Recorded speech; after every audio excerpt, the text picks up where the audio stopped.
migliaia d'ancelle, pagliacci e fumisti impiazzati in ammen, sfidarono i popoli antichi e il tramonto dell'Ouest.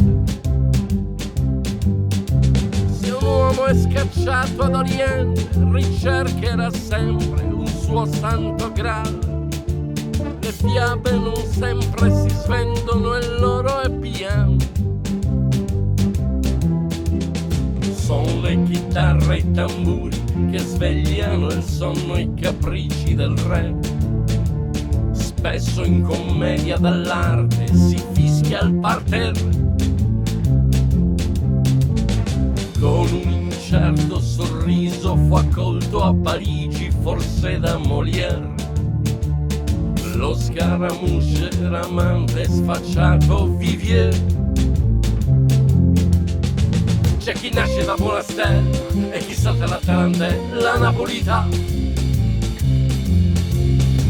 C'è chi nasce da Bonastella e chi salta sulla padella uè paesà. Sì che gioverà scoprirsi giovani ma senza età, cuori e poeti in piena libertà, vivendo per tutto quel che si dà. Su suona Pascal, il suono del violino è senza età, giran le giostre in piena libertà, vivendo tutto per quel che si dà. Siediti lungo la riva e aspetta che passi la tua ninfea, candida rosa graziata galleggia e poi danza che sembra una dea. E lungo quel grembo lontano ci accolga la terra con anima pia. La liquida essenza di un popolo lascia la scia.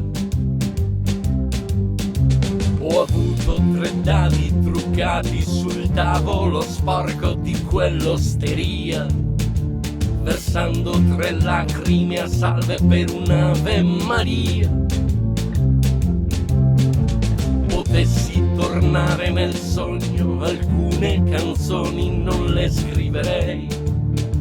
Del resto, a mio buon diritto, mi accontenterei. C'è chi nasce da Bonastella e chi salta la tarantella napolitana. C'è chi nasce da Bonastella e chi salta sulla padella uè paesà.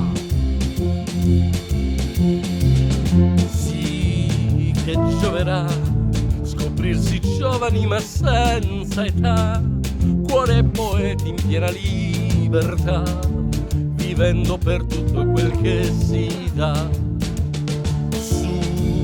Suona Pascal, il suono del violino è senza età, giran le giostre in piena libertà, vivendo tutto per quel che si dà.